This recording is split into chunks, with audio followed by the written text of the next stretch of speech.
हम लोग श्रीमद् भागवतम के तीसरे स्कंद के 5वें अध्याय के 15वें श्लोक को देख रहे हैं। तो देखिए, अब इतनी सारी महिमा हरि कथा की सुना दी, तब तो स्वाभाविक सी बात है, उसके बाद विदुर जी प्रार्थना कर रहे हैं कि हमको आप कृष्ण कथा ही सुनाइए, जो सारी कथाओं का सार है। यानी कि जो भी हमने जो प्रश्न किए हैं, तो अब वो जो भी शास्त्रों में आपने इसके उत्तर के रूप में ग्रहण किया, वह उत्तर कृष्ण कथा के रूप में ही होना चाहिए।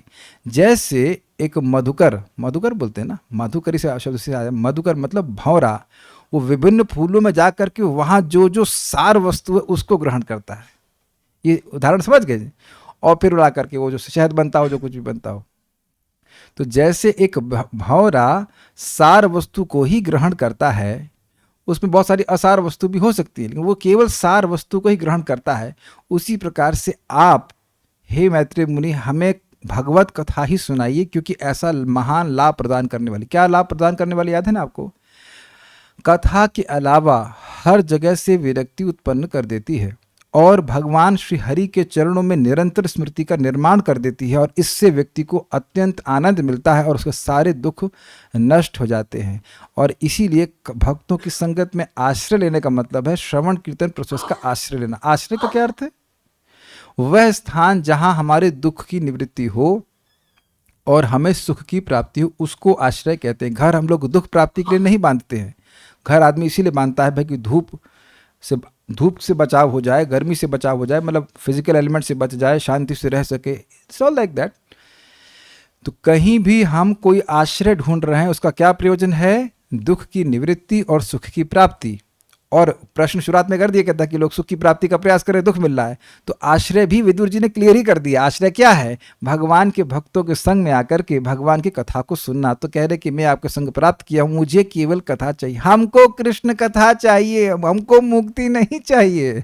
मुक्ति तो कृष्ण कथा अपने आप दे देगी। ये श्लोक का सार वाक्य आप सुनते रहिएगा। चलिए, तदस्य कौशारव शर्म दातुर हरे कथामेव कथा सुसारम। तदस्य कौशारव शर्म दातुर हरे कथामेव कथा सुसारम। उद्धृत्य पुष्पेभ्य इवार्त बंधो शिवाय नः कीर्तय तीर्थ कीर्तेः।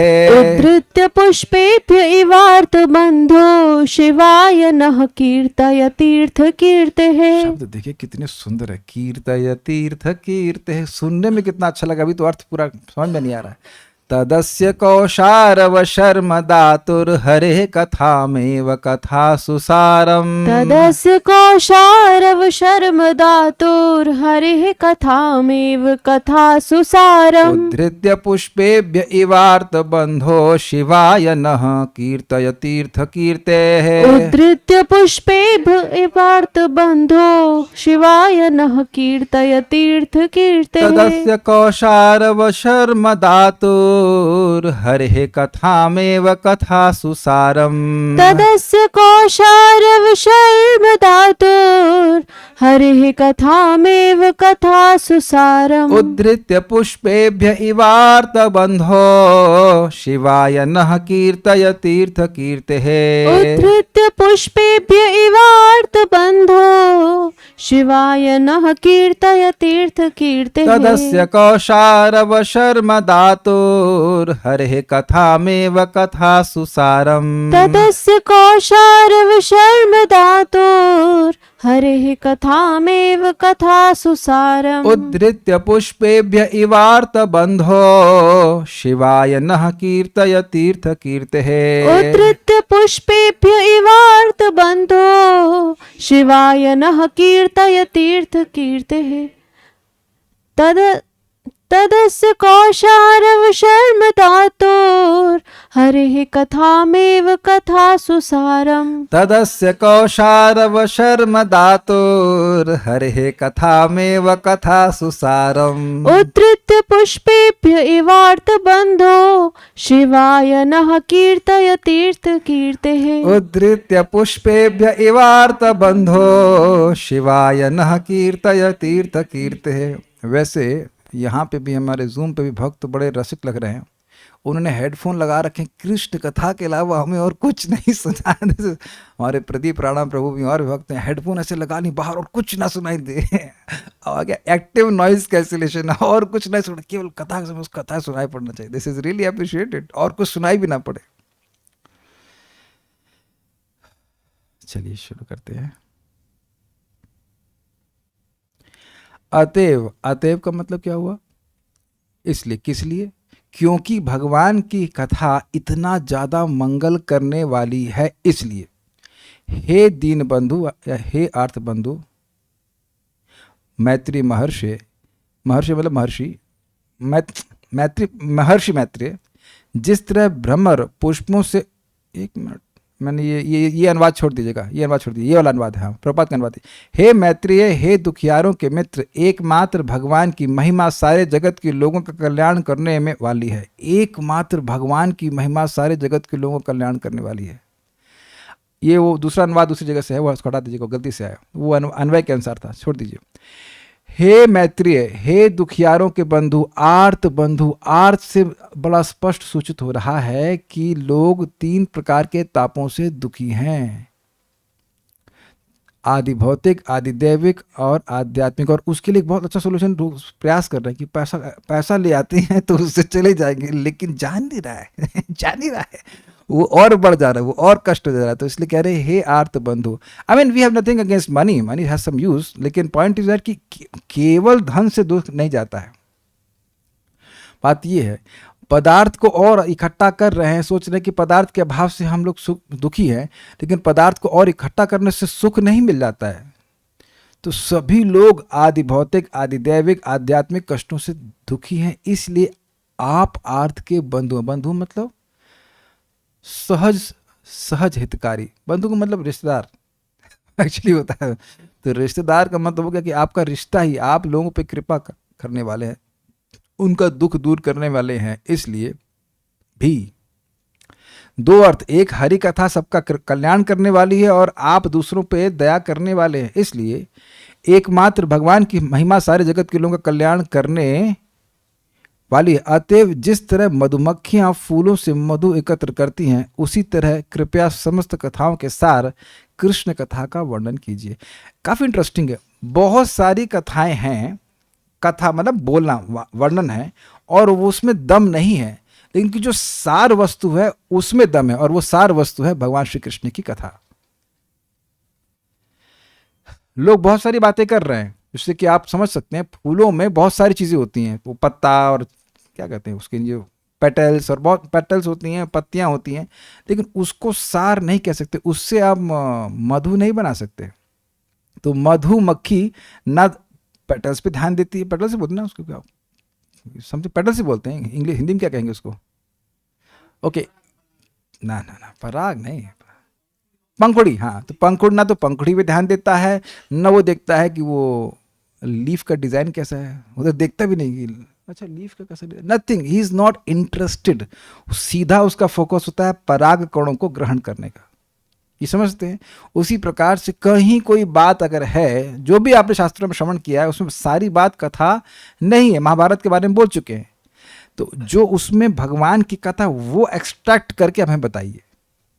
और यही प्रश्न प्रथम स्कंद के प्रथम अध्याय में क्या कहा गया, शास्त्रों को वह सार बताइए जिससे येनात्मा सुप्रसिद्ध, जिससे जीवात्मा सुखी हो जाए। सेम है ना, आप लोगों के कल्याण के लिए, कल्याण क्या चाहिए? कल्याण चाहिए लोगों को सुख, सुख ही नहीं मिला तो कल्याण नहीं हुआ ना, दुख प्राप्त हुआ तो व्यक्ति का तो अमंगल हुआ। तो लोगों के कल्याण के लिए कल्याण होना है कृष्ण कथा से, और इसलिए आप केवल कृष्ण कथा ही बताइए। जो कहने का मतलब क्या है, जो भी मैंने प्रश्न किए हैं उनका उत्तर के रूप में कृष्ण कथा ही आनी चाहिए। Is it okay? ये बात है। अन्वय देखिए, हे आर्त बंधु यानी हे दुखियों के बंधु, कौशारव यानी कि कौशार ऋषि के पुत्र मैत्रेय मुनि, तथा इसलिए पुष्पेभ्य इव। अब देखिए खाली शब्द क्या है, पुष्पों से जैसे, इसमें मधुमक्खी तो नहीं आई। अब देख रहे कितना 2 शब्द बोल दिए, उसमें अर्थ कितना खोल कर बताना पड़ रहा है। जैसे पुष्पों से, जैसे पुष्पों से का मतलब क्या हुआ? तो उसको कंप्लीट करने के लिए अनुवाद क्या आएगा, जिस प्रकार पुष्पों से उनके सार रूप मधु को भ्रमर निकालता है उसी प्रकार। यद्यपि शब्द छोटा सा ही है, लेकिन वो तो मैत्रेय मुनि को एक्सप्लेनेशन देने की जरूरत नहीं, समझ गए कि क्या कहना चाहते हैं। जैसे पुष्पों से, आप देख रहे हैं कितना अद्भुत बात है। पहले जब मैं इसका अन्वय देख रहा था, मधुमक्खी कहाँ है इसमें मधुमक्खी ढूंढ रहे थे, मधुमक्खी उड़ गई, हमें मधुमक्खी दिखी नहीं। हमने कहा ये क्या, मैं बहुत कठिन है इसकी मधुमक्खी, भ्रमर कहाँ है इसमें मैं भ्रमित हो गया कि भ्रमर नहीं है इसमें। फिर सबने कहा ओहो ये तो काव्य है भाई, खाली इतना बोल दिया, पुष्पे ब इवा, इवा मतलब जैसे। तो कह रहे जैसे मधु को भ्रमर पुष्पों से निकाल लेता है, उसी प्रकार उद्धृत्य। उद्धृत्य मतलब होता है जैसे आप लोग मक्खन, उद्धृत शब्द होता है जैसे, एक उद्धृत इंग्लिश में होता है एक्सट्रैक्ट, हाँ बहुत सही, आप ठीक है संस्कृत, एक्सट्रैक्शन के अर्थ में। जैसे आप लोग दही से मथते हैं, मंथन करते हैं, तो उसकी सारभूत वस्तु क्या है, मक्खन, उसके बाद घी निकलता है। तो वही चीज ऐसा करना है आपको। इसी श्लोक को, इसी तरह की शब्द को हमने सुना था, सारम सारम समुद्रतम, समुद्रतम, सम्यक रूप से सारे जो वेद शास्त्र हैं उसको खूब मथ दी है व्यासदेव जी, और श्रीमद् भागवतम को प्रस्तुत किए हैं। जो सार की भी सार वस्तु है, इसे इंग्लिश में कहते हैं क्रीम डिला क्रीम। अब ये तो समझ में नहीं आया होगा ये थोड़ा फ्रेंच भी आ गया इसमें, लेकिन कहने का मतलब सार की भी सार वस्तु है। जैसे कि दूध का सार है घी। अब ये बताइए कि दूध में घी कहां दिखाई पड़ता है? दूध में घी होता है कि नहीं होता है? दिखाइए। तो पूरा प्रोसीजर आ गया उसमें, दही जमाओ, दही को मथने के बाद मक्खन निकालो, मक्खन निकालने के बाद घी दो। तो जब हम लोग घी खरीदने जाते हैं तो प्रोसेस मतलब थोड़ा ना होता है, घी खरीद लेते हैं, तो उसी वहां जाके ये तो नहीं बोलते घी चाहिए, चाहिए लीजिए दूध के बाद मक्खन, ऐसा कुछ नहीं। हमें कुछ ना करना पड़े, आप सब छांट छूट करके उद्धृत करके दीजिए, ये अर्थ है। सारी मेहनत आप कीजिए, इसीलिए कह रहे उद्धृत्य, रिक्वेस्ट कर रहे हैं कि हमको ये सार वस्तु दीजिए। क्या मथना है? तो कहते हैं कथासु सारम, जो सारी कथाओं में सार है, जो सारी कथाओं का सार है, ऐसे कह लीजिए। समस्त कथाओं की सारभूत को निकालकर शर्म धातु। अब शर्म का क्या अर्थ होता है? शर्म का अर्थ आप प्राय समझते होंगे, मतलब लज्जा, लेकिन यहां शर्म का अर्थ है कल्याण। स्पेलिंग मिस्टेक्स को नोटिस मत कीजिएगा। अभी आप लोग 11वें अध्याय गीता को पढ़ रहे हैं सुबह, तो वहां पे क्या लिखा था, एक शब्द श्लोक, लभे दातुम न लभे च शर्मा, ऐसे करके शब्द, लभे न शर्मा करके शब्द है। मैं कल्याण नहीं देख रहा हूं कहीं अपना, कि मेरा कहीं कल्याण हो। अर्जुन जब भगवान के विराट रूप को देखते हैं तो भयभीत हो जाते हैं। दिशो न जाने च लभे न शर्मा, तो शर्म का मतलब है कल्याण। तो शर्म धातु मतलब कल्याण प्रदान करने वाले, कल्याण प्रदान करने वाले, वाली नहीं, वाले का मतलब भगवान के बारे में बोल रहे हैं। शर्म धातु अर्थात कल्याण करने वाले, कल्याण प्रदान करने वाले, तीर्थ कीर्ते, जिनकी कीर्ति तीर्थ के समान है। इसकी व्याख्या पहले भी करी गई थी कि तीर्थ पद क्या है।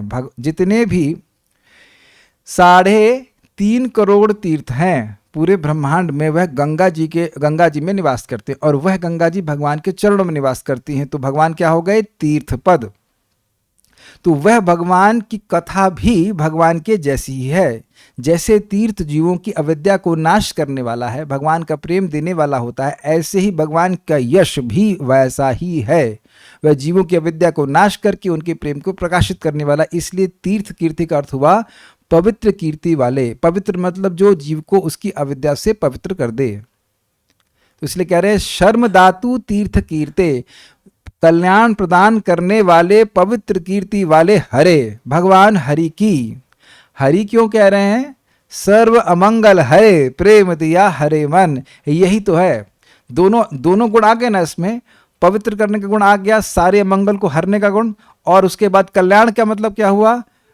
प्रेम दे करके मन को हरना। और तो कुछ कल्याण जीव का है नहीं। जीव का मन भगवान से जो अलग जा रहा है वही उसका परम अकल्याण है। उसका परम मंगल है कि उसका मन भगवान में लगने लग जाए, कि उसको आनंद ऐसे मिलने लग जाएगा। तो ऐसे भगवान श्री हरि की कथामेव, इव नहीं है, एव मतलब एवकार, यानी कि उसको ही, कथा को ही, अस्त शिवाय नः कीर्तया, अस्त मतलब इस विश्व के, शिवाय यानी मंगल के लिए हमसे वर्णन करिए। अब ये बड़ी अद्भुत बात है, वर्णन करेंगे आपसे और मंगल होगा पूरे जगत का। This is amazing. शब्द देखिए, दो तरह से, मतलब दो नहीं, एक ही तरह से, न मतलब हमसे।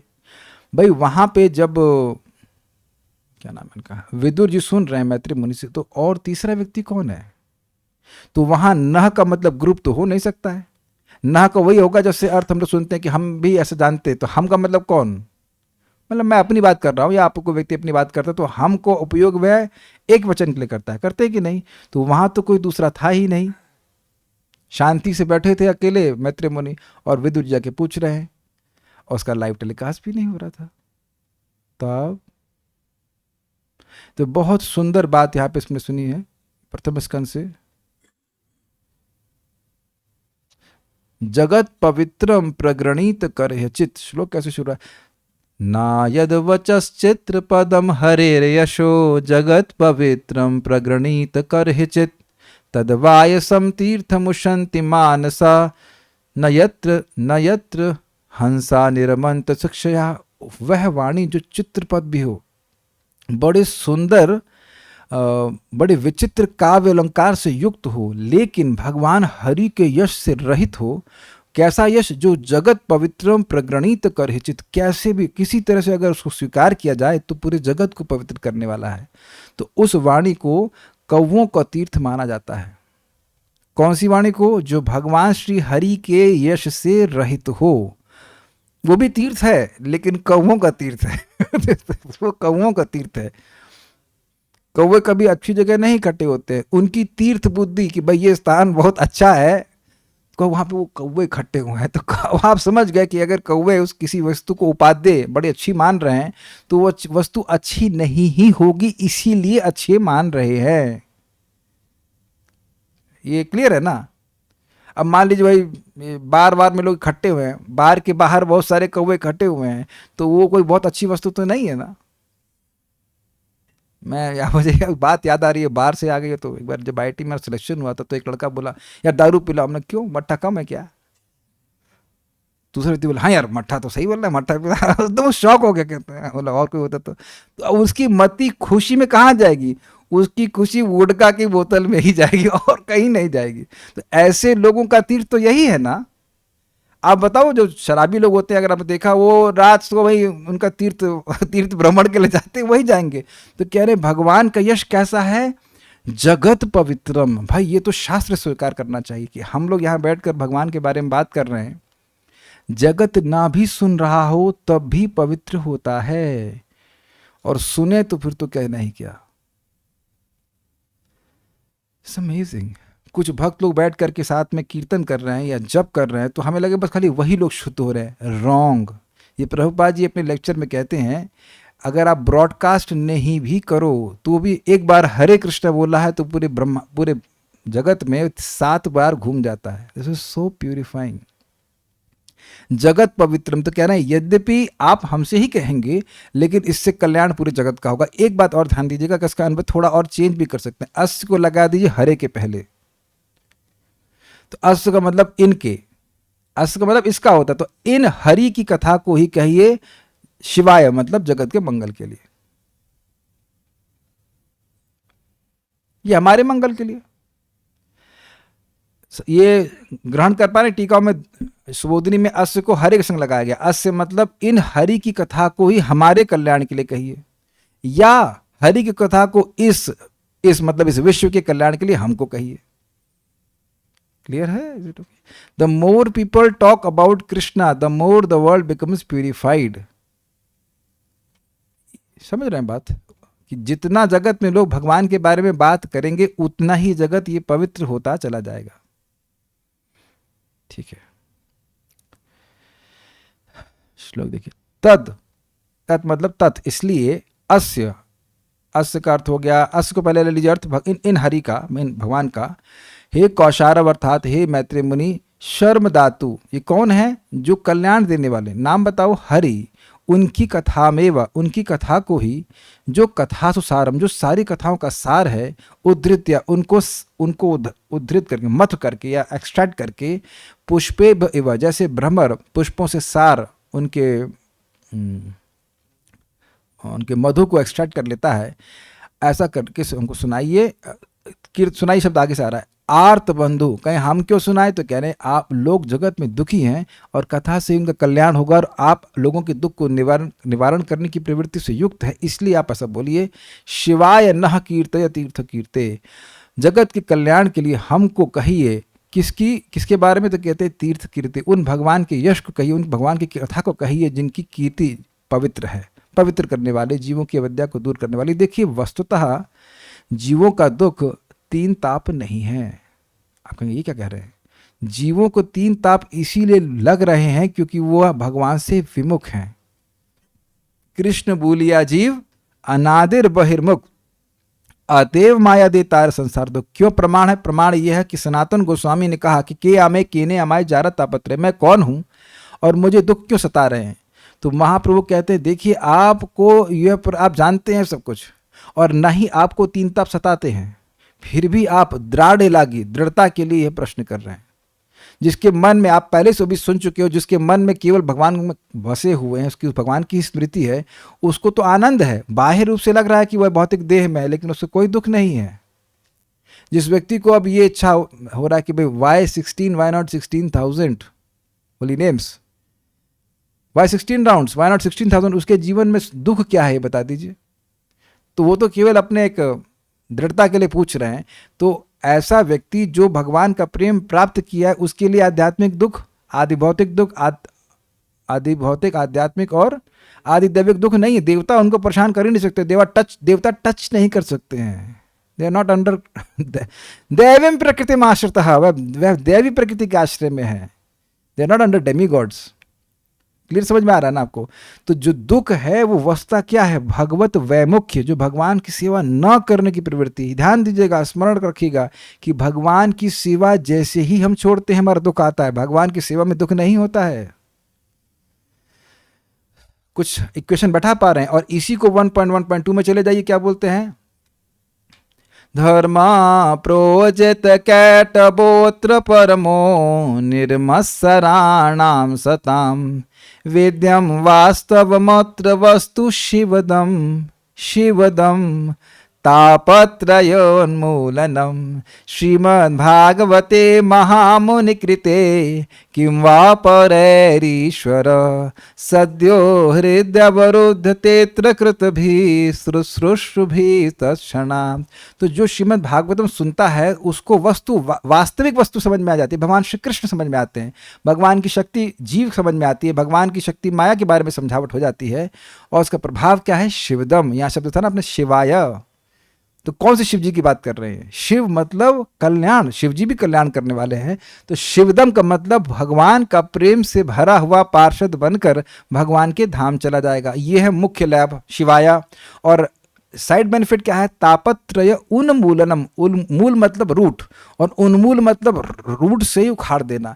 यानी कि जो मुख्य ताप, 3 प्रकार के तापों का रूट है वो है भगवान का वैमुख्य, भगवान के प्रति वैमुख्य। हमें भगवान की बात नहीं सुननी, हमें भगवान का स्मरण नहीं करना है। तो तुम अब 3 तापों को तो जरूर स्मरण करोगे। जो लोग भगवान का स्मरण नहीं कर रहे उनको एक ना एक ताप याद आता है, ये मच्छर काट रहे हैं, अच्छा गर्मी बहुत है याद आ रहा है, कौन से ट्रांसलेट कीजिए, आदि भौतिक, आदि दैविक, और ये पेट में बड़ा दर्द है, इसे कैसे भूल जाऊं, तो ये हो गया आध्यात्मिक। तो इन 3 कष्टों को तुम्हें याद कराती ही रहेगी माया, क्योंकि भगवान को भूले हुए हो। बहुत सारा विस्तार हो सकता है, लेकिन मेन बात है जिसका भगवान के प्रति प्रेम है उसको ये ताप नहीं सताते। इसलिए कथा को सुनाइए। श्रीधरी, हे मैत्री जी, इस विश्व का कल्याण करने के लिए सभी कथाओं के सारभूत श्री हरि की कथाओं को उसी तरह से आप सुनाएं जिस तरह से भौरा पुष्पों के सारभूत उसके मधु को निकाल लेता है। तो ये तो स्पष्ट है, बस एक हमने रख दिया यहाँ पे, तात्पर्य देखते हैं।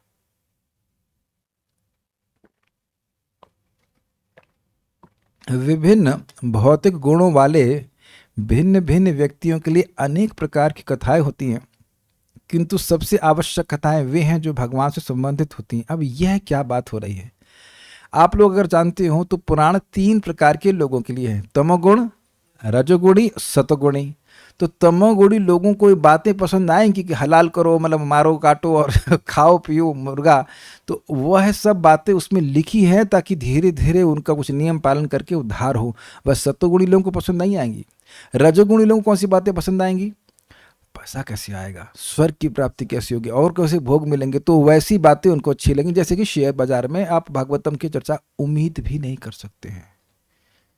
Is it not? सब्जी मार्केट में जाओगे, कहो धर्म क्षेत्र कुरुक्षेत्र, कहते हैं तो सब्जी क्षेत्र है तुम तो इसमें धर्म क्षेत्र क्या कर रहे हो? अग्रीड है ना? They will not talk about it, you can not imagine that, don't expect that. जैसे मैं अभी फिर मार्केट गया था तो मेरा वही प्रेमी मेरा प्रेमी दुकानदार मुझे देख के बहुत खुश हुआ, इसलिए नहीं कि ओह प्रभु जी आएंगे भागवत के श्लोक सुनाएंगे ना, कुछ डब्बा खरीदेंगे that's it, is it not? तो उनके मन में भागवत का विचार आएगा ही नहीं, एटलीस्ट दुकानदारी में तो नहीं आएगा। बाद में आता हो तुमको नहीं जानते, लेकिन दुकानदारी समय नहीं आ सकता है, तो उनको वैसी बातें पसंद है। और सत्वगुणी लोग अगर कुछ होंगे तो वह निर्विशेष के बारे में बात कर सकते हैं। तो दिव्य गुण वाले हैं, उन्हें भगवान की कथा अच्छी लगेगी। दुर्भाग्यवश भौतिक रूप से प्रभावित बद्ध जीव भगवान की कथाओं के प्रति न्यूनाधिक विमुख रहते हैं। न्यूनाधिक मीन्स कमो बेशी, मोर और लेस, उन्हें कोई खास इंटरेस्ट नहीं होता, क्योंकि इनमें से कुछ लोग ईश्वर के अस्तित्व में विश्वास नहीं रखते। अब जब भैया कोई चीज़ है ही नहीं तो उसके बारे में चर्चा करने की जरूरत क्या है? अब आप लोग को समझ में आ रहा है कि आपके वह रिश्तेदार जो भक्त नहीं है उनकी दिक्कत क्या है। You should have empathy for them. वो लोग सोच रहे हैं कि हम माया में हैं, वी आर इन इल्यूजन। हम एक ऐसे व्यक्ति की बात सुन रहे हैं, चर्चा कर रहे हैं जो भैया है ही नहीं। ऐसा कन्विंस होकर बोलते हैं कि भैया कृष्ण राम जैसे कुछ है ही नहीं। यद्यपि वो अपनी बुद्धि को नहीं टटोलते कि वहां भी कुछ नहीं है, वहां है ही नहीं, तभी तो ऐसी बातें कहते हैं।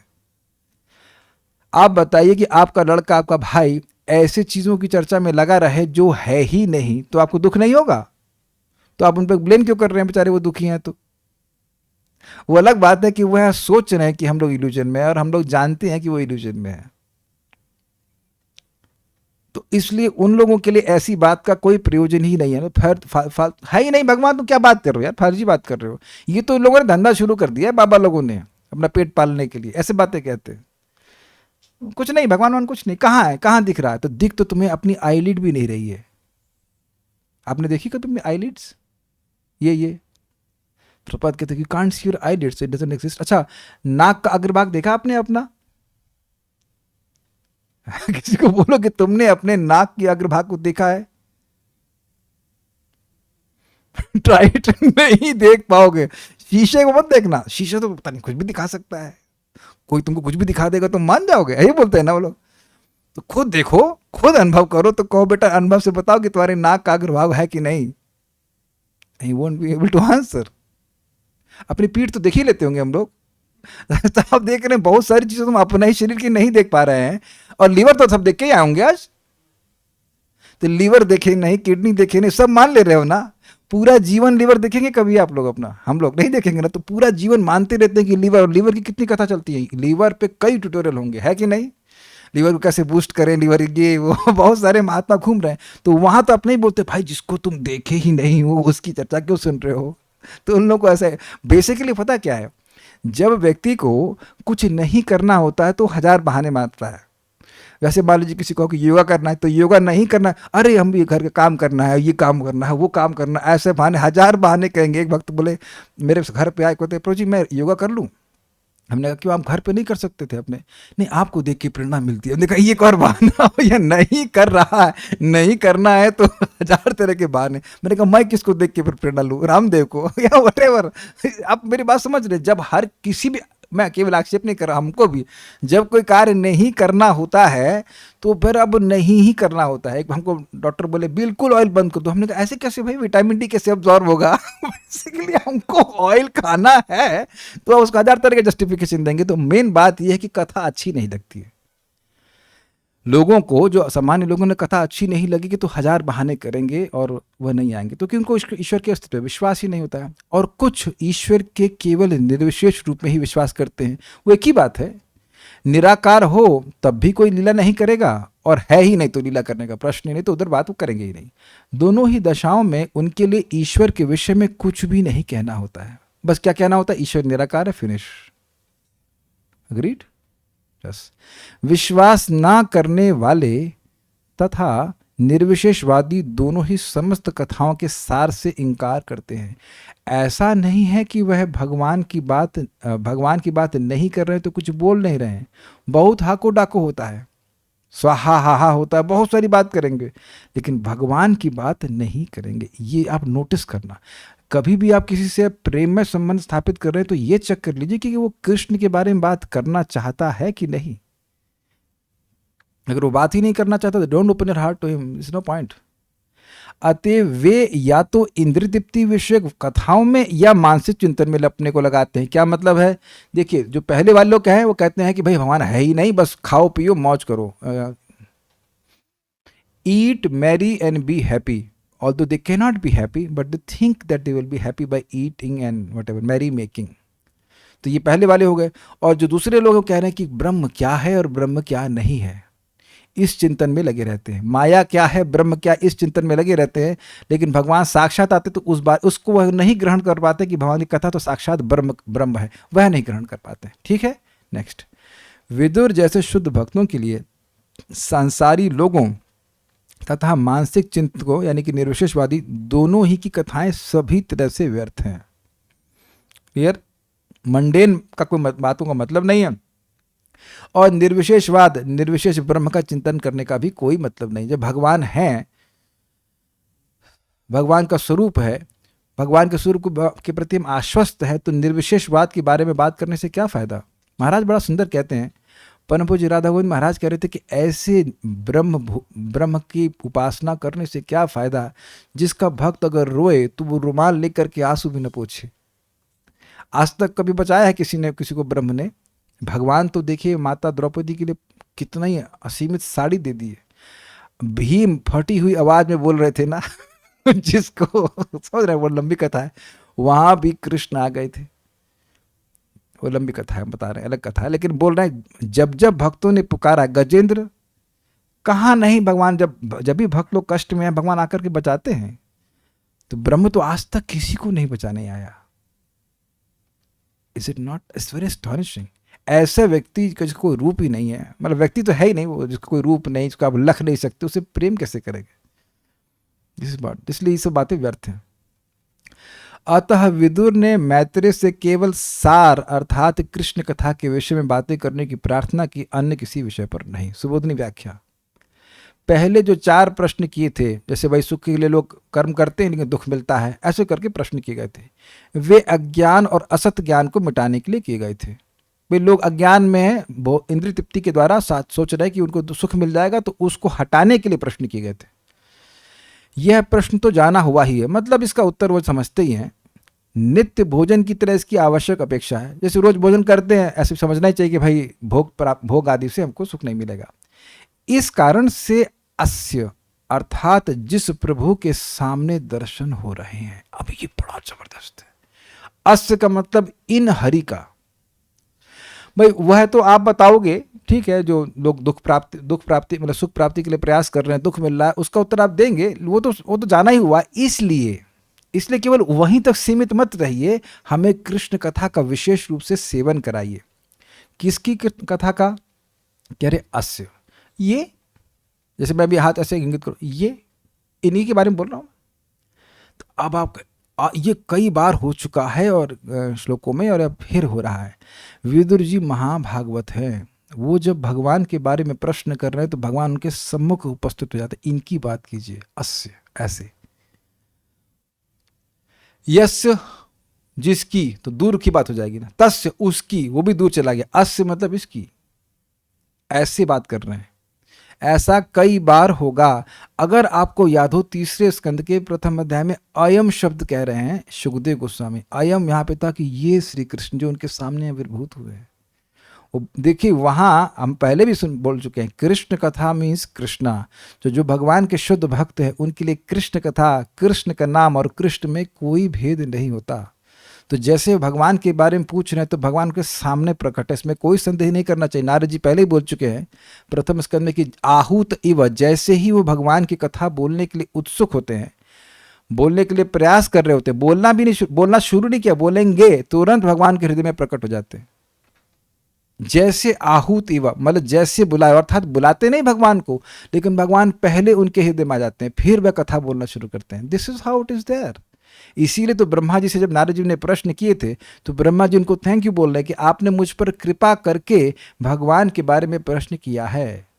हम लोग भी देखिए जब कथा श्रवण करते हैं, बोलते हैं तो सुख का अनुभव करते हैं, ये तो है, लेकिन तो जितना लेवल हमारा भक्ति का उसका, लेकिन जब महाभागवत है उसके लिए तो कथा मतलब कृष्णा। तो इसलिए अस्य का आशय यह है कि ये जो प्रभु भगवान श्री कृष्ण मेरे सामने इनकी कथा को बोलिए, वेरी अमेजिंग। और जो स्वभाव से ही सबका कल्याण करने वाले हैं, उनका स्वभाव ही ऐसा है, हरे तथा शर्म धातु अर्थात दुख निवारक है, कल्याणप्रद हैं, उनकी ही कथा कहिए। ये तो स्पष्ट हो रहा है, आगे देखते हैं। केवल उनकी कथा पृथक कैसे कही जाएगी भाई, अलग से केवल ये कैसे कही जाएगी? उस संग तो बहुत कुछ होता है। जैसे आप देखते हैं जगत में कोई सामान लेके जाएंगे तो डब्बा भी साथ में मिलता है ना। कढ़ाई लेने जाते हैं तो कढ़ाई के ऊपर रैपर होता है, क्या होता है, बहुत तो, केवल ऐसे कैसे देंगे भाई? रैपर तो साथ में आएगा ना, कुछ कुछ बोलना पड़ेगा साथ में। क्यों भाई, क्यों डिफिकल्टी है? तो कहते हैं क्योंकि ये मैत्री मुनि कह रहे हैं, क्योंकि हरि कथा भी लौकिक कथाओं से मिली हुई है, मतलब कुछ बातचीत होगी उसमें हरि कथा आ जाएगी, तो केवल हरि कथा कैसे बोलो? पृथक केवल हरि कथा कैसे कह सकोगे? कह सकूंगा होना चाहिए, मैं कैसे कह पाऊंगा? जिसका तो उसका उपाय बताते हैं, जिसका उपाय बताते हैं कि कथा सारम उद्धृत्य, सर्व कथाओं में से सार निकाल कर कहिए। आप लोग समझ सकते हैं, जैसे आजकल वो जूसर वगैरह आ गए तो मैंगो डालेंगे तो जो कचरा है वो बाहर निकल जाएगा, इधर से एकदम जूस निकल आता है। तो कह रहे हैं उसी तरह मत करके केवल जूस दीजिए हमको।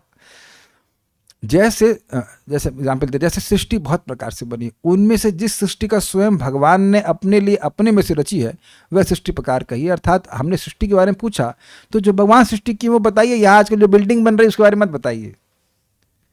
हो रहा ना, बहुत सारे धाम बन रहे हैं इधर दिल्ली धाम, ये धाम, वो धाम, बेसिकली उन सबका प्रयोजन खाली पैसा कमाना होता है, बट वनी आओ बहुत सारे धाम बनाते हैं। यहाँ उधर दिल्ली में भी बहुत सारी बातें, बहुत सारी बिल्डिंग बन रही हैं, तो उनका वर्णन जगत में हो रहा है कि नहीं? ये बिल्डिंग बन गई, वो बिल्डिंग बन, हमको वो सब नहीं सुनना है। सृष्टि के बारे में पूछा हूं तो भगवान जो सृष्टि की है वो बताइए, उससे भगवान का स्मरण होगा। ठीक, ये सब प्रश्न है, आप पढ़ सकते हैं पहले। अच्छा, सृष्टि के पालन भी बहुत प्रकार से होता है, जैसे काल कर्मादि से पालन होता है, काल से पालन होता है, कर्मों से पालन होता है। उनमें से भी भगवान के किए हुए पालन के प्रकार की कथा सुनाइए। हमने पूछा था कि पालन कैसे होता है, तो आप ये बताइए कि भगवान कैसे पालन कर रहे हैं, भक्तों का पालन कर रहे हैं, जीवों का पालन कर रहे हैं, तो भगवान जैसे पालन कर रहे हैं वह बताइए। तो वह भी कृष्ण कथा हुआ कि नहीं? पालन बहुत से लोग कर रहे हैं जगत में, तो सब पालन कथा ही चल रही है, कैसे बच्चे पालेंगे, कैसे ये होगा, कैसे इंस्टीट्यूशन चलेगा, ये पालन मेंटेनेंस की कथा ज़्यादा होती है अगर आप विचार करें तो। लेकिन वो सब हमें कथा नहीं सुनना है। Is it okay? यस। वैसे ही प्रलय भी उसी प्रकार के से कहिए। बहुत प्रलय हो रही कि नहीं? अभी आप देखिए रहे कितने सारे युद्ध हो रहे हैं, तो वह भी प्रलय का एक प्रकार है, लेकिन भगवान कैसे प्रलय करते ये बताइए। स्पष्ट समझा गया कि बहुत सारे प्रलय के प्रकार है, वैसी कथाएं भी हो जाएंगी, लेकिन वो सब लौकिक होंगी। लेकिन जो प्रलय का कथा भगवान के द्वारा हो रही उसको आप हमें बताइए, और आप देखेंगे कि बताया जाएगा कैसे भगवान सृष्टि कर रहे हैं, कैसे भगवान पालन कर रहे हैं, कैसे भगवान प्रलय भी करते हैं। हम जैसे सुनते हैं कि भगवान सांस अंदर खींचते सारे ब्रह्मांड अंदर चले जाते, तो इससे भगवान का स्मरण होता है ना। तो ऐसी बात हमको बताइए। समझ आ गया? ठीक है। जिस सृष्टि में, हाँ एक इंटरेस्टिंग बात उन्होंने ये भी पूछा कि भाई कैसे भगवान सृष्टि में प्रवेश करते हैं। ये प्रश्न था कि सृष्टि को रचने के बाद उसमें प्रवेश कैसे करते हैं। तो कह रहे हैं जिस सृष्टि में भगवान स्वयं प्रवेश कर अनेक होते हैं, विभिन्न रूपों में होते हैं, वह सृष्टि कहिए। जिसमें जीव पुरुष या अन्य कोई प्रविष्ट होता है वह सृष्टि ना कहिए। जैसे किसी का कोई बच्चा हुआ तो ये हुआ ना कि कोई जीवात्मा किसी माँ के गर्भ में प्रवेश किया और वो जन्म ले लिया, तो ऐसी कथाएं हमको नहीं सुननी है। किस मोहल्ले में कौन सा बच्चा पैदा हुआ उस बारे में हमारा कोई रुचि नहीं है। भगवान कैसे किसी सृष्टि में प्रवेश कर रहे हैं उसको बताइए। Basically anything to do with Krishna only I want to hear. भगवान के चरित्र भी वे कहिए जो चरित्र बिना प्रकृति के मिलाप के स्वयं अकेले भगवान ने किए हैं। मतलब बेसिकली भगवान की लीला कथा को कहिए, क्या निकालती है। बहुत क्या कहें, केवल भक्तों की इच्छा पूर्ण करने के लिए और उनके दुख दूर करने के लिए भगवान ने जो चरित्र किए हैं वे सर्व कथाओं में से सार रूप से निकाल कर कहिए। अब ये बहुत इंटरेस्टिंग है। आप देखिए जैसे कि 7वें स्कंद में आप पढ़ेंगे तो प्रहलाद महाराज का चरित्र है, तो उसमें अधिकांशतः प्रहलाद महाराज का चरित्र है और नरसिंह चरित्र बहुत थोड़ा सा, फिर भी हम उसको नरसिंह लीला ही कहते हैं। समझ में आ गया ना? भगवान के शुद्ध भक्तों की कथा को आप भगवान की कथा से अलग नहीं कर सकते। आप पढ़ेंगे तो प्रहलाद महाराज हिरण्यकशिपु, प्रहलाद महाराज हिरण्यकशिपु यही चल रहा है। अंत में नरसिंह देव आते हैं, उसको मार देते फिर चले जाते। लेकिन हर बार आप ये हम नरसिंह लीला सुन रहे हैं, हम नरसिंह लीला सुन रहे हैं, हम नरसिंह, तो नरसिंह लीला में नरसिंह जी तो गेस्ट अपीयरेंस में है, सारा तो पिक्चर जो है वो प्रहलाद महाराज के ऊपर फोकस है। तो वो जो कैसे भगवान अपने भक्तों को बचाते हैं, कैसे अपने भक्तों को उद्धार कर रहे हैं, ये सब बताइए। ये हमें बहुत अच्छा लगता है, ये बहुत इंटरेस्टिंग है। क्योंकि देखिए महाराज बड़ा अच्छा कह रहे हैं, भक्तों का चरित्र सुनना अच्छा है, क्योंकि हमें भगवान तो बनना नहीं है, न बन सकते हैं, हमको भक्त बनना है। तो कैसे भगवान ने भक्तों की रक्षा करी, जब हम बार बार सुनते हैं तो व्यक्ति को खुद भी विश्वास होता है कि भगवान हमारी भी रक्षा करेंगे, हम अगर भगवान की भक्ति करते हैं। अजामिलो अपी, अजामिल तो भक्ति भी नहीं करता था एटलीस्ट प्रकट रूप से, फिर भी भगवान ने रक्षा करी। तो जब हम बार बार सुनते हैं तो व्यक्ति को अपने को भी होप होता है कि हम भी भगवान की भक्ति कर सकते हैं, भगवान हमारी भी रक्षा करेंगे, ऐसे करके। अब बड़ा इंटरेस्टिंग बात कर रहे हैं, उद्धृत शब्द से बुद्धि को कहा गया है। यहां बुद्धि से उद्धार कहा है, अर्थात सर्व कथाओं में से सार निकालने में बुद्धि की आवश्यकता है। जैसे भाई दूध से घी कैसे निकलेगा, तो जो बुद्धू है वो तो कहेगा नहीं तो है ही नहीं। जो बुद्धिमान जानता है इसमें दही जमाएंगे, दही को मत फिर जमेगा, फिर उसको पानी डालेंगे, मथेंगे, खूब मथेंगे, फिर उसके बाद उससे मक्खन निकलेगा, और मक्खन निकलने के बाद हम उसको कढ़ाई में डालेंगे, फिर उसको गर्म करेंगे, फिर घी निकलेगा। तो इन सब चीज़ों के लिए बुद्धि की जरूरत नहीं है। और उसी तरह से यहाँ पे भगवान की कथा को हर जगह से वो जो शास्त्र पढ़े हैं, अच्छा ये कथा है और ये कथा नहीं है।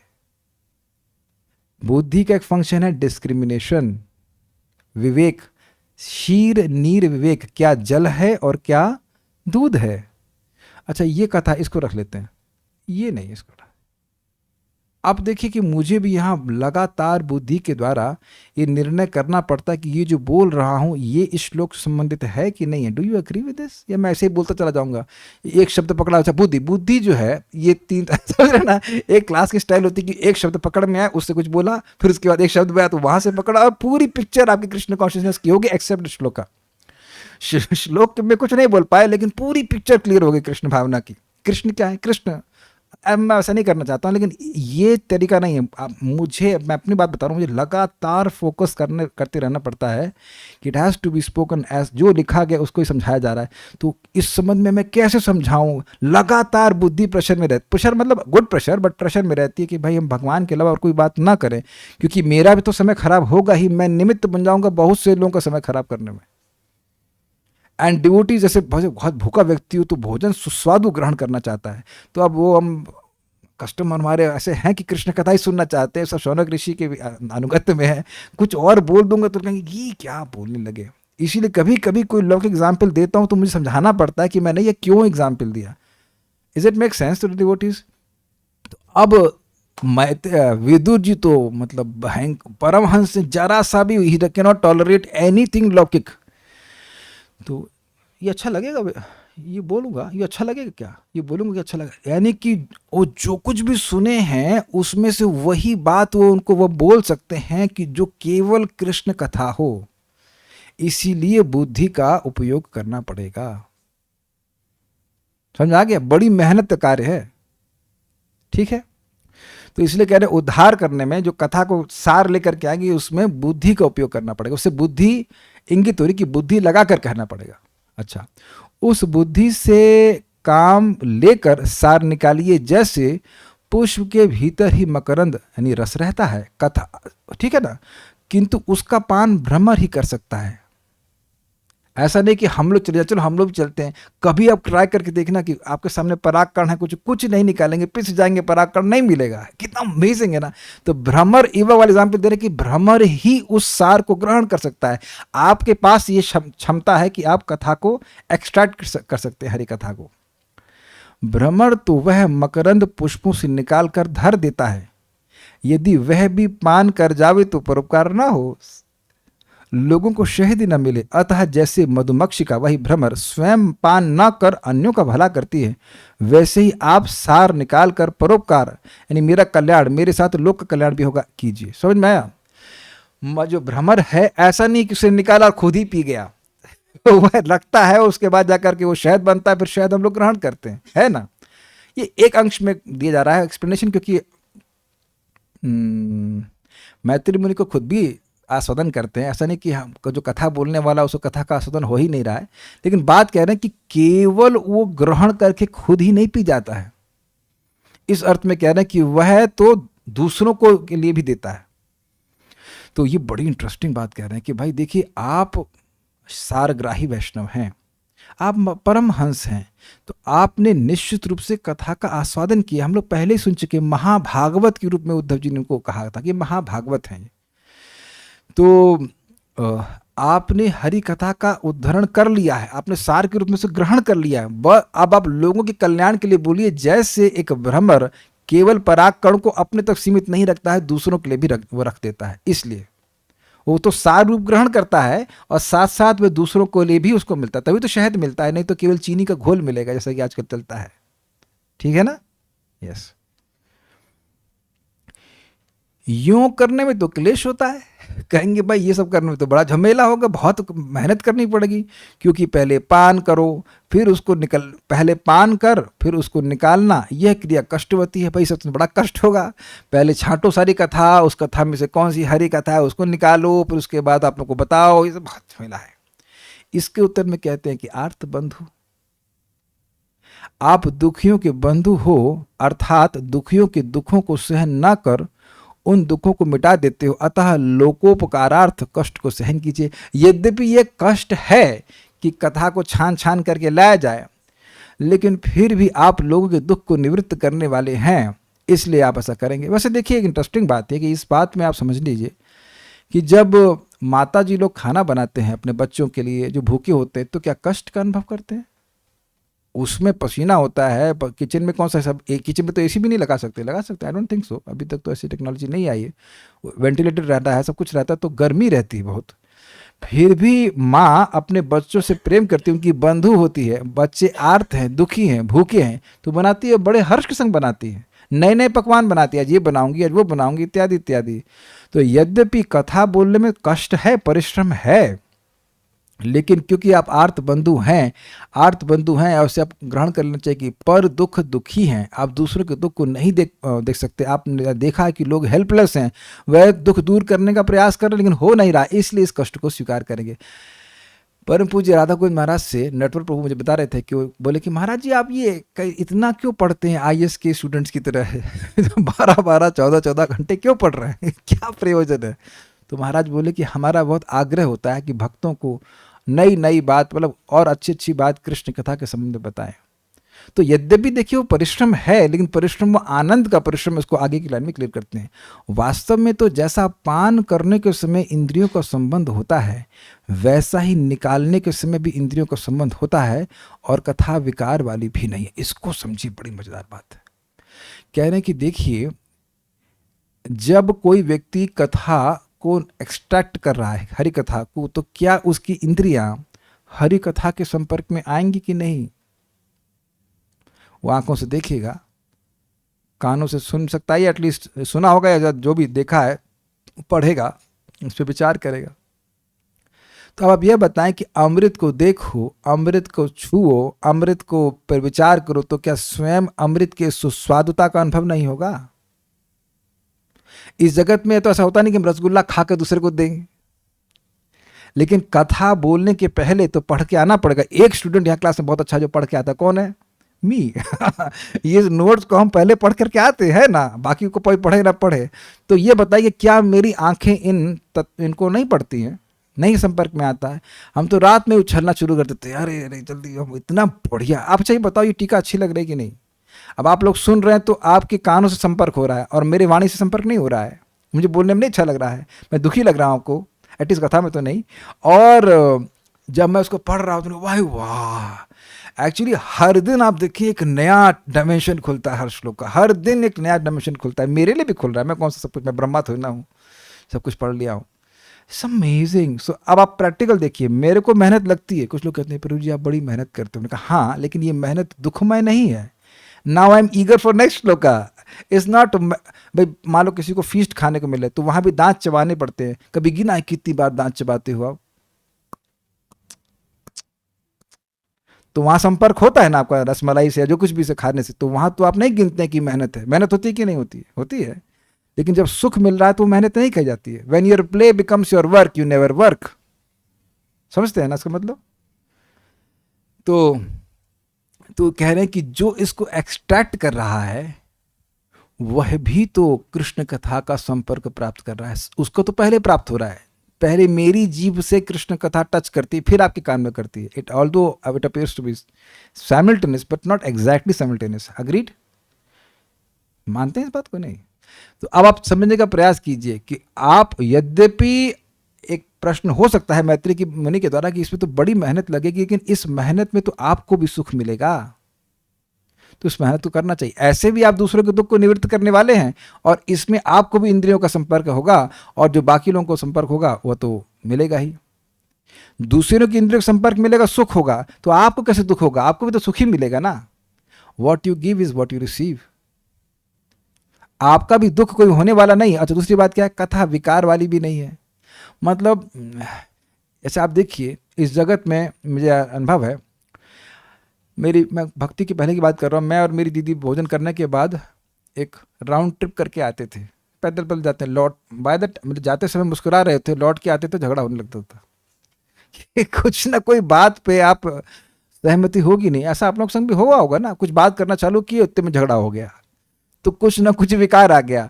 आप ये प्रैक्टिकल देखते होंगे। हमें इसे उम्मीद है कि हम प्रयास करते हैं कि टीकाओं के सट के चलें, तो आज तक कभी नहीं आया होगा इस प्रकार का विकार। हो सकता है कि कुछ बात मेरे मुख से कठोर निकल गई हो, लेकिन आप विचार करेंगे तो वो सत्य ही बोल रहा होता, और किसी पे व्यक्तिगत आक्षेप नहीं होता है। But some time it can be मेरी गलती की वजह से हो सकता है। अन्यथा अगर कथा बुरी जाए, कृष्ण कथा कही जाए, तो कोई विकार नहीं आता, क्योंकि विकार कौन से? शोक मोह भय। शोक मोह और भय, ये सब विकार कथा से निवृत्त होते हैं, कथा से आ ही नहीं सकते हैं। तो आपका भी मन प्रसन्नता से युक्त रहेगा, और सामने वाले का भी इसी प्रकार से सुखी रहेगा। Very interesting. इससे परोपकार सिद्ध होगा, अन्यों का परोपकार होगा। अतः भ्रमर की तरह रस का स्वाद भी आपको प्राप्त होगा। ये नहीं कि केवल दूसरों को सुख मिलेगा और आपको नहीं मिलेगा। अतः हम लोगों के लिए कहिए, यो भी ना कहना कि तुम अधिकारी नहीं हो। अच्छा, उसका कहते हैं हमसे कहिए। तो हमसे कहिए मतलब विदुर जी कह रहे हमसे कहिए, तो कह रहे तुम नहीं सुन, यार तुम सुन नहीं सकते हो। तो अगर वो कह दे कि तुम अभी अधिकारी नहीं हो, तो मैं क्या सुना है, तुमको समझ नहीं आएगा, तुम अधिकारी नहीं हो, तो कहते हैं आप यह भी नहीं कह सकते कि मैं अधिकारी नहीं। क्यों? यो भी ना कहना कि तुम अधिकारी नहीं हो, क्योंकि जिसकी कीर्ति तीर्थ रूप है, वैसे तीर्थ रूप भगवान की कथा श्रवण से स्वतः अधिकार भी प्राप्त हो जाएगा। कह रहे तीर्थ कीर्ते भगवान की कथा सुनाइए। अगर मेरे में कोई हृदय की अशुद्धि के कारण अनधिकार है, तो भगवान की कथा उस अनधिकार को, उस अशुद्धि को नष्ट करके अधिकार का निर्माण कर देगी। अभी बड़ी इंटरेस्टिंग बात है। एक भक्त हैं, मतलब माता जी हैं, तो उनके पति कहें हम बहुत उच्चतर बात जानते हैं भक्ति की, तुम समझ नहीं सकती हो। तो नहीं समझाने से समझने लग जाएंगी। अब उनका वो कुछ भी ओपिनियन हो सकता है, लेकिन नहीं समझाने से तो नहीं समझने लग जाएंगी ना। ऐसे तो बच्चे भी अबोध होते हैं, क ख ग भी नहीं आता, फिर भी बार बार पढ़ाया जाता है क ख ग जो भी है, 2 × 2 2 दूनी 4 पढ़ाया जाता है कि नहीं। तो वह धीरे धीरे करके समझने लगते हैं। लोगों को कृष्ण कथा का संपर्क दिया जाना चाहिए, कान से संपर्क होना चाहिए। फिर भगवान अंदर जाकर के जब मैल साफ कर देंगे तो उन्हें समझ में आ जाएगा। देखिए, बात भाषा की है ही नहीं, बात है हृदय के शुद्धिकरण की। नहीं तो जितने साइंटिस्ट थे उनके पास तो हम सभी से बहुत अधिक बुद्धि है। आपको एक प्रोजेक्ट देना चाहूँगा, न्यूक्लियर सबमरीन बनाइएगा, ट्राई कीजिएगा। हम लोग सपने में भी नहीं सोच सकते न्यूक्लियर सबमरीन बनाने का। ये थ्योरी भी नहीं समझ में आएगी कि चलती कैसे होगी पानी के अंदर, वो भी लोहे की वस्तु, और वो भी न्यूक्लियर पावर रिएक्शन के संग। It's amazing. ये बात वो समझ, मतलब दिमाग ला के बना ली, लेकिन उनसे पूछो कि भगवान कौन है, तुम कौन हो, तो यह नहीं समझ पाए। Got it? बुद्धि होने मात्र से आप कथा, हम कथा को नहीं समझ सकते हैं। कथा को वही व्यक्ति समझ पाएगा जिसका भगवान पे विश्वास है, भक्ति है। तो जब व्यक्ति भगवान के बारे में सुनता है तो उसको बात समझ में आ जाती है, और नहीं तो साइंटिस्ट बड़े बड़े घूमते रहेंगे, यही बोलते रहेंगे बम फटा और सृष्टि हो गई। This is very astonishing, very astonishing. तो भगवान की कथा ही लोगों में कथा सुनने का अधिकार जागृत कर देती है। यही तो हम सुनते आए थे महाभारत में, लौकिक बातें कर करके और धीरे धीरे कथा का सम्मिश्रण कर दिया, तो वो कथा ही उनमें श्रद्धा उत्पन्न कर देगी। फिर श्रद्धा होगी तो बार बार वो कथा सुनने लग जाएंगे। यही मेरी टेक्निक है इस प्रीचिंग प्रोग्राम की, कि लोग चाहे पहले दिन ही आएँ, वह कृष्ण कथा श्रवण करने लग जाएं, चाहे उन्हें कुछ भी ना समझ में आए। क्योंकि मुझे भी याद है, मैंने जो पहली गीता क्लास सुनी थी 2.5 घंटे की थी, अच्छा बड़ा लगा, समझ में कुछ नहीं आया, बड़ा अच्छा लगा। इतनी बात समझे कि 3 विष्णु होते हैं। मैंने कहा कौन से 3 विष्णु होते हैं, और इतनी बात 2.5 घंटे क्लास में इतनी बात याद है कि विष्णु 3 होते हैं। मुझे तो बड़ा आश्चर्य हुआ, नहीं समझ में आता, जस्ट डोंट नो, कुछ नहीं समझ में आता, लेकिन अच्छा जरूर लगता है। अच्छा लगेगा तो फिर से आएगा। मैं फिर से गया, फिर मैं प्रभुपाद जी की गीता पढ़ रहा था और कुछ नहीं समझ में आ रहा था, अच्छा लग रहा था। आप लोगों संग ऐसा हुआ है कि नहीं हमको पता नहीं, लेकिन पढ़ रहे हैं, इसका ट्रांसलेशन कुछ नहीं समझ में आ रहा है क्या बोल रहे हैं, लेकिन अच्छा लग रहा है, बहुत अच्छा लग रहा है, you feel very happy in your heart. तो इस तरह से व्यक्ति करता रहेगा तो समझ जाएगा। तो हमको ये शब्द बड़ा अच्छा लगा, तीर्थ कीर्ति। जैसे लोग तीर्थ में आते हैं, अनजाने में भी आते हैं, तो उनके पाप नष्ट होते हैं कि नहीं, उसी प्रकार की भगवान की कथा को कैसे भी संपर्क प्राप्त होगा, लोग पुण्यात्मा होंगे और धीरे धीरे करके भक्ति में आएंगे। आज राजेश प्रभु आए थे तो बड़े विनोद की बात कहे, कहीं ये छठीकरा में कहीं भागवत स्कूल में पूछे कि भाई यहाँ भागवत की ट्रेनिंग होती है, भागवत पढ़ाई जाती है, तो कहते हैं हाँ आप 11,000 रुपये जमा कीजिए, हम आपको एक डायरी पढ़ाएंगे और उसके बाद आप कुछ श्लोक मोटे मोटे सीख जाएंगे, उसके बाद आप कथा बोलने लग जाएंगे। तो प्रभु जी कह रहे हैं मैं कथा वाचने के लिए नहीं, मैं कथा वाचक नहीं हूँ। Their desire is not to glorify Krishna, just to earn some money. ऐसे ऐसे लोग पवित्र नहीं होते। तो हमको बहुत अच्छा लग रहा है, तीर्थ कीर्ति, भगवान की कथा में आए और व्यक्ति पवित्र होगा। So this is the thing. आगे हम सुनते रहेंगे कि क्या बात होती है। Stop here now. Shrimad Bhagavatam की जय, श्रील प्रभुपाद की जय, निताय गौर प्रेमानंदे।